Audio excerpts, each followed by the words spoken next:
दुनिया से डर जो गए धड़कन की ढोलक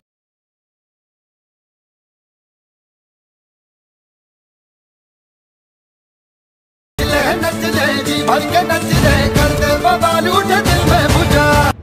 जय शिवराय मित्रांनो। तर मित्रांनो, ज्या प्रकारे तुम्ही आता आपला स्टेटस प्रिव्ह्यूमध्ये व्हिडिओ बघितला त्या प्रकारचा जर तुम्ही व्हिडिओ बनवून इंस्टाग्राम रील्सवरती अपलोड केला तर तुम्ही देखील या प्रकारे लाखामध्ये आणि मिलियनमध्ये व्ह्यूज गेन करू शकताय। कारण मित्रांनो बघू शकता इथे अपलोड केलेल्या प्रत्येक व्हिडिओने 1 लाख प्लस म्हणजे लाख प्लस व्ह्यूज गेन केलेत आणि प्रत्येक व्हिडिओ हा व्हायरल झाला आहे। तर मित्रांनो तुम्ही देखील या सॉन्गवरती व्हिडिओ बनवून रील्सवरती अपलोड करून जबरदस्त आणि खतरनाकरित्या व्ह्यूज गेन करू शकताय। तर मित्रांनो, ज्या प्रकारे तुम्ही आपला डेमो व्हिडिओ बघितला त्या प्रकारचा व्हिडिओ बनवण्यासाठी आपल्याला कॅपकट ॲप्लिकेशनची गरज लागणार आहे। पण मित्रांनो तुम्हाला माहितीच असेल की कॅपकटला रन करण्यासाठी आपल्याला कोणताही एखादा VPN या ठिकाणी कनेक्ट करावा लागतो। तर मित्रांनो बघू शकता हा VPN मी इथे कनेक्ट करून घेतला आहे। VPN कनेक्ट केल्यानंतर आता मित्रांनो आपलं जे काही कॅपकट ॲप्लिकेशन असणार आहे त्या कॅपकट ॲप्लिकेशनला तुम्हाला ओपन करून घ्यायचं आहे। तर मित्रांनो ॲप्लिकेशन ओपन केल्यानंतर तुमच्यासमोर काही या प्रकारचा इंटरफेस येणार आहे। तर मित्रांनो आता तुम्हाला हे जे काही न्यू प्रोजेक्टचा ऑप्शन दिसतोय सिम्पली त्यावरती तुम्हाला क्लिक करायचं आहे आणि ते बघू शकता जो काही फोटोचा ऑप्शन दिसतोय त्यावरती क्लिक करून तुम्ही ज्या पण कोणत्या फोटोचा व्हिडिओ बनवणार आहे सिम्पलीरित्या मित्रांनो तो फोटो तुम्हाला इथे ॲड करून घ्यायचा आहे। फोटो ॲड केल्यानंतर मित्रांनो बाय डिफॉल्ट तुमची जी काही साईज असणार आहे म्हणजे जो काही रेशो असणार आहे तो तुमच्या फोटोच्या साईजला मॅच होईल। पण मित्रांनो आपले जे काही इंस्टाग्राम रीलचा रेशो आहे तो आपल्याला इथे ॲड करायचा म्हणजे सिलेक्ट करायचा आहे। त्यासाठी मित्रांनो बघू शकता इथे तुम्हाला जे काही टूल दिसत आहेत तर या टूलमध्ये थोडंसं तुम्ही इकडे डाव्या बाजूला ओढल्यानंतर इथे तुम्हाला रेशोचं ऑप्शन बघायला भेटेल। तर सिम्पली रेशोच्या ऑप्शनवरती क्लिक करायचं आहे आणि इथे बघू शकता 9:16 जो काही रेशो आहे सिम्पलीरित्या मित्रांनो तो रेशो तुम्हाला सिलेक्ट करायचा आहे आणि ओकेवरती क्लिक करायचा आहे। नंतर मित्रांनो फोटोच्या ऑप्शनवरती फोटोला सिलेक्ट करायचा आहे। फोटोला सिलेक्ट केल्यानंतर हा जो काही फोटो आहे तो तुम्ही 2 बोटाने या प्रकारे असं झूम करून घ्यायचा आहे। ओके, तर मित्रांनो या प्रकारे झूम वगैरे केल्यानंतर आता तुम्हाला इथे बघू शकता ॲड ऑडिओचा जो काही ऑप्शन दिसतोय सिम्पलीरित्या मित्रांनो त्यावरती तुम्हाला क्लिक करायचं आहे।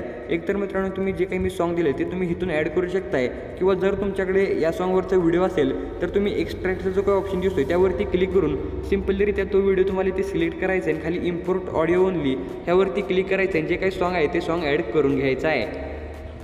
सॉन्ग ॲड केल्यानंतर मित्रांनो आपला जो काही फोटो असणार आहे तो तुम्हाला एकदम लास्टपर्यंत म्हणजे आपलं जिथेपर्यंत सॉन्ग आहे तिथेपर्यंत तुम्हाला या प्रकारे असं सेट करून घ्यायचं आहे। बघू शकता या ठिकाणी मी घेतलं आहे। तर मित्रांनो या प्रकारे सेट करून घेतल्यानंतर आता तुम्हाला काय करायचं आहे एकदम सुरुवातीला येऊन तुम्हाला एकदा सॉन्ग ऐकून घ्यायचं आहे। सॉन्ग ऐकून घेतल्यानंतर मित्रांनो या सॉन्गमध्ये नचले नचले असं कुठं तर म्हणलेलं आहे ते म्हणाल तिथे तुम्हाला हा फोटो स्प्लिट करायचा आहे म्हणजे फोटो कट करायचा आहे। ओके, तर आता मित्रांनो हे जे काही सॉन्ग आहे ते मी ऐकून घेतो आणि जिथे आपलं जे काही बीट येते तिथे मी इथे तुम्हाला स्प्लिट करून दावतो। तर मित्रांनो आपली जी काही पहिली बीट आहे ती तुम्ही बघू शकता इथे 4 आणि जी काही 6 आहे त्याच्याबरोबर या पोझिशनला येते। तुम्ही देखील एकदा सॉन्ग ऐका आणि सॉन्ग ऐकल्यानंतर जिथे मित्रांनो नचले नचले असं येतं आहे त्या पोझिशनला तुम्हाला यायचं आहे। त्या पोझिशनला आल्यानंतर फोटोला सिलेक्ट करायचा आहे आणि ते बघू शकता जो काही स्प्लिटचा ऑप्शन दिसतोय त्या स्प्लिटच्या ऑप्शनवरती तुम्हाला क्लिक करायचं आहे। स्प्लिटच्या ऑप्शनवरती क्लिक केल्यानंतर आता मित्रांनो इथून पुढे एकदा तुम्हाला हे जे काही सॉन्ग आहे ते ऐकून घ्यायचं आहे आणि एकदा मित्रांनो नचले नचले असं म्हणते तर मित्रांनो त्या पोझिशनला तुम्हाला थांबायचं आहे आणि ह्या फोटोला स्प्लिट करून घ्यायचं आहे।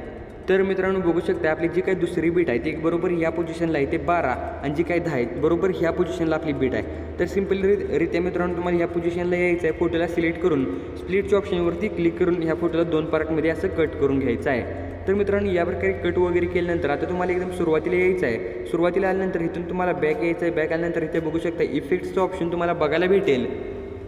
तर मित्रांनो इफेक्ट्सवरती क्लिक केल्यानंतर आता तुम्हाला व्हिडिओ इफेक्ट्सवरती क्लिक करायचं आहे आणि व्हिडिओ इफेक्टवरती क्लिक केल्यानंतर इथे बघू शकता तुम्हाला काही सेक्शन बघायला भेटतील। ओके, तर सिम्पली मित्रांनो जो काही ट्रेंडिंगचा सेक्शन आहे ते ट्रेंडिंगच्या सेक्शनमध्येच तुम्ही जरा खाली आला तर तुम्हाला हॅलो ब्लर असा इफेक्ट बघायला भेटेल काय। तर इथे बघू शकता हॅलो ब्लर हा इफेक्ट बघायला भेटतोय। तर सिम्पली मित्रांनो त्या इफेक्टवरती तुम्हाला क्लिक करायचं आहे आणि ओकेवरती क्लिक करून घ्यायचं आहे। ओकेवरती क्लिक केल्यानंतर आता जो काही मित्रांनो ह्याच्या म्हणजे ह्या इफेक्टची जी काही लेंथ आहे ती लेंथ तुम्हाला आपल्या पहिल्या कटपर्यंत अशी व्यवस्थितरित्या सेट करून घ्यायची आहे। तर मित्रांनो बघू शकता काही या प्रकारचा इफेक्ट आपल्या फोटोला आलेला आहे। तर मित्रांनो या प्रकारे इफेक्ट ॲड झाल्यानंतर आता तुम्हाला इथे बघू शकता इथे आपला जो काही स्प्लिट केला आहे फोटो म्हणजे जिथे कट केला आहे त्या पोझिशनला यायचं। त्या पोझिशनला आल्यानंतर मित्रांनो व्हिडिओ इफेक्टवरती क्लिक करायचं आहे आणि तुम्ही डेमो व्हिडिओमध्ये ग्लिच इफेक्ट बघितला असेल फोटोला तर मित्रांनो सिम्पलीरित्या तुम्हाला इथे जे काही सेक्शन दिसत आहे ते सेक्शनला तुम्हाला या प्रकारे असं स्क्रोल करायचं आहे आणि ते तुम्हाला ग्लिच हा म्हणजे सेक्शन बघायला भेटेल। तर ग्लिचमधला मित्रांनो तुम्हाला हा जो काही क्रोमॅटिक इफेक्ट आहे तो इफेक्ट तुम्हाला इथे ॲड करायचा आहे. ओकेवरती क्लिक करून ह्याची जी काही ड्युरेशन असणार आहे ती देखील मित्रांनो तुम्हाला एकदम लास्टपर्यंत अशी वाढवून घ्यायची आहे. एवढं झाल्यानंतर आता मित्रांनो जे तुम्हाला ॲडजस्टमेंट बघायला भेटत्या तर त्या ॲडजस्टमेंटवरती क्लिक करायचं आहे. जे काही स्पीड असणार आहे ते तुम्ही इथे बघू शकताय. मी 60-65वरती ठेवलं आहे आणि आता मित्रांनो जी काही इंटेन्सिटी आहे ती तुम्ही 70-75च्या दरम्यान ठेवा काय. तर बघू शकता या प्रकारे एकदम सॉफ्टलीरित्या आणि जे काही खालचं असणार आहे ते तुम्ही 40पर्यंत ठेवा. ओके या प्रकारे. तर मित्रांनो बघू शकता काही या प्रकारे थोडंसं वाढवतो. तर या प्रकारे मित्रांनो बघू शकता परफेक्टलीरित्या आपला जो काही ग्लिच इफेक्ट आहे तो ॲड झाला आहे. ॲड झाल्यानंतर मित्रांनो ओकेवरती क्लिक करायचं आहे आणि ओकेवरती क्लिक केल्यानंतर इथून मित्रांनो तुम्हाला बॅक यायचं आहे. बॅक आल्यानंतर आता मित्रांनो तुम्ही आपल्या डेमोमध्ये म्हणजे स्टेटस प्रिव्ह्यूमध्ये तुम्ही ह्याला शेक इफेक्ट वगैरे बघितलं असेल तर मित्रांनो ते शेक इफेक्ट कोणते कसे अप्लाय करायचं हे मी तुम्हाला सांगतो आणि त्याची जी काही सेटिंग आहे ती देखील तुम्ही लक्षपूर्वक बघा.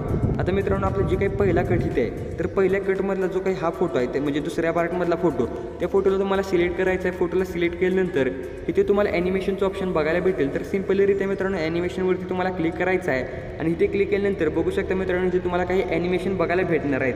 पहिलं इथे इन ॲनिमेशन, दुसरं इथे आउट ॲनिमेशन आणि 3 नंबरला जो काही कॉम्बो आहे या प्रकारे 3 पार्टमध्ये डिवाईड झालेले ॲनिमेशन बघायला भेटतील. तर सिम्पलरित्या मित्रांनो तुम्हाला इन ॲनिमेशनवरती क्लिक करायचं आहे. इन ॲनिमेशनवरती क्लिक केल्यानंतर तुम्हाला या प्रकारे असं थोडंसं स्क्रोल करायचं आहे आणि स्क्रोल केल्यानंतर इथे बघू शकता आता मित्रांनो तुम्हाला रॉक हॉरिझॉन्टल आणि रॉक व्हर्टिकल इथे बघू शकता. हे जे काही 2 इफेक्ट दिसत आहेत तर सिम्पलरित्या मित्रांनो तुम्हाला हे 2 ॲनिमेशन इथे ॲप्लाय करायचे आहेत. तर पहिल्यांदा मी रॉक व्हर्टिकल जो काही इफेक्ट आहे तो या प्रकारे असं ॲप्लाय करून घेतो.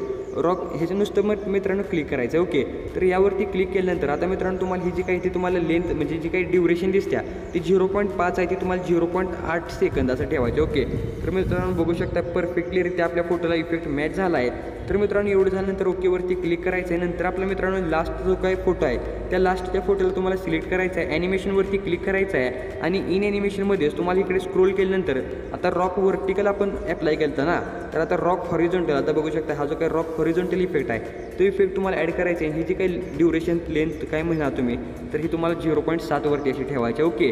तर मित्रांनो या प्रकारे ठेवल्यानंतर आता तुम्हाला एकदम सुरुवातीला यायचं आहे आणि ते आल्यानंतर मित्रांनो आपला जो काही डायलॉगची PNG असणार आहे ती तुम्हाला ॲड करायची आहे. ती कशी ॲड करायची आहे आता मित्रांनो बाहेर आल्यानंतर इथे बघू शकता ओव्हरलेचं ऑप्शन तुम्हाला बघायला भेटणार आहे. तर सिम्पली त्या ओव्हरलेच्या ऑप्शनवरती क्लिक करायचं आहे. ओव्हरलेच्या ऑप्शनवरती क्लिक केल्यानंतर मित्रांनो ॲड ओव्हरलेवरती तुम्हाला क्लिक करायचं आहे आणि मित्रांनो मी तुम्हाला 2 PNG दिलेत काय. एक तुम्ही ही व्हाईट स्क्रीनवर म्हणजे मित्रांनो बघू शकता एक ब्लॅक कलरमध्ये आणि एक व्हाईट कलरमध्ये असे 2 PNG मी तुम्हाला दिलेत. तर सिम्पलरित्या मित्रांनो डेमोमध्ये तुम्ही बघू शकता एका साईडला ब्लॅक कलरचा फोटो होता आणि एका साईडला व्हाईट होता. तर मित्रांनो जिथे तुमचं व्हाईट असणार आहे म्हणजे आता इथे बघू शकता इथे जर तुम्ही पांढऱ्या कलरचं PNG ॲड केली तर मित्रांनो ती व्यवस्थित दिसणार नाही. म्हणजे इथं आता जर तुम्ही ॲड केली तर पांढऱ्यामध्ये ते मॅच होईल आणि डायलॉग आपला प्रॉपर दिसणार नाही. म्हणून मित्रांनो जिथे पांढरा असणार आहे बॅकग्राऊंड या प्रकारे तर तिथे तुम्ही ब्लॅक कलरची PNG ॲड करा. जिथे तुमचा काळ्या कलरचा फोटो असणार आहे तिथे तुम्ही व्हाईट कलरची PNG ॲड करा. ओके. तर मित्रांनो PNG ॲड केल्यानंतर एकदम लास्टपर्यंतची ड्युरेशन तुम्हाला वाढवून घ्यायची आहे आणि ड्युरेशन वाढवून घेतल्यानंतर बघू शकता मित्रांनो ज्या प्रकारे तुम्ही डेमोमध्ये व्हिडिओ बघितला होता त्या प्रकारचा व्हिडिओ आपला तयार झाला आहे. आता सिम्पली शेअरच्या बटनवरती क्लिक करायचं आहे आणि शेअर झाल्यानंतर ॲटोमॅटिकली तुमच्या गॅलरीमध्ये हा व्हिडिओ असणार आहे तो व्हिडिओ सेव्ह होऊन जाणार आहे. तर मित्रांनो आजच्या व्हिडिओमध्ये एवढंच होतं. व्हिडिओ कसा वाटला कमेंट करून नक्की सांगा आणि थोडा देखील तुम्हाला आवडला असेल तर व्हिडिओला लाईक करून चॅनलला सबस्क्राईब करायला विसरू नका. तर चला मित्रांनो भेटूया आपण पुढच्या एका नवीन आणि इंटरेस्टिंग व्हिडिओमध्ये. तोपर्यंत जय हिंद, जय महाराष्ट्र.